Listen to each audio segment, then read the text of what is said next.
নির্বাচনের আগে যেসব প্রতিশ্রুতি দেওয়া হয়েছিল সেই কাজগুলো শুরু করাই এই এক মাসে সরকারের বড় সাফল্য বলে মনে করছেন বিএনপি মহাসচিব ও এলজিআরডি মন্ত্রী মির্জা ফখরুল ইসলাম আলমগীর।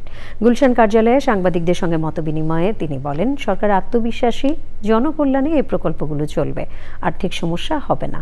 মধ্যপ্রাচ্যে যুদ্ধের কারণে সমস্যা তৈরি হলেও সরকার তা সফলভাবে মোকাবেলা করছে।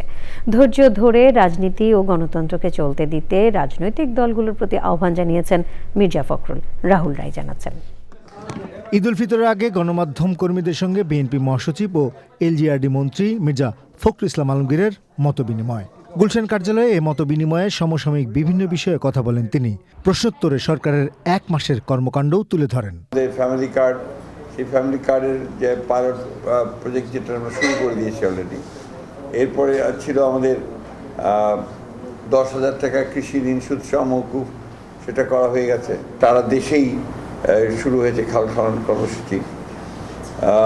আগামী পয়লা বৈশাখে হতে হবে কৃষক কার্ড দেওয়া হবে।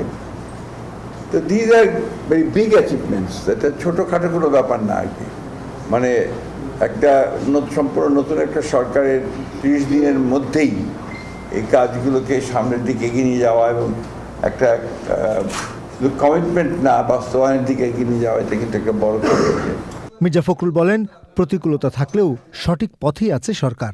রাজনৈতিক দলগুলোকেও ধৈর্য ধরার আহ্বান জানিয়েছেন বিএনপি মহাসচিব। বিএনপির গভর্নমেন্টে যখনই আসে তখনই একটা করে ঝামেলা আসে আর কি, এর আগেও দেখা গেছে। এবার তো বড় এসছে আপনার ইরান যুদ্ধ।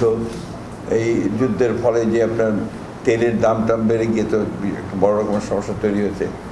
বাট আল্লাহ রকম এখন পর্যন্ত কিন্তু খুব বলা যেতে পারে যে যোগ্যতার সঙ্গে এই জিনিসগুলোকে মোকাবেলা করা গেছে, চ্যালেঞ্জগুলো মোকাবেলা করা গেছে। তার মধ্যে সবচেয়ে বড় হচ্ছে যে তেলের দাম এখনও বাড়েনি। পতিত ফ্যাসিস্ট বাহিনী যারা আর কি, তারা কিন্তু আপনার চুপ করে বসে নেই। বাইরে থেকে তারা বিভিন্ন রকম কথা বলছে এবং অর্গানাইজ করার চেষ্টা করছে। বাট এটাকে মোকাবেলা করা সম্ভব হচ্ছে। পার্লামেন্টে যারা এখন আমাদের বিরোধী দল, তারাও তাদের বিভিন্ন ইস্যু নিয়ে কথা বলছে। তো কথা বলবেন, এগুলোকে আপনাকে সহনশীলতার মধ্যে আনতে হবে।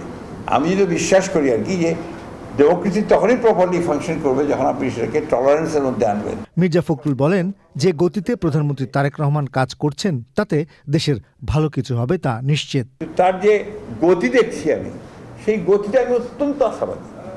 আমি দেখছি যে তিনি ছুটছেন, এই এক মাসের মধ্যে তিনি প্রচণ্ড রকমের একটা বলা যায় যে তার ভেতরে একটা আর্জ কাজ করছে। রাহুল রায়, চ্যানেল আই, ঢাকা।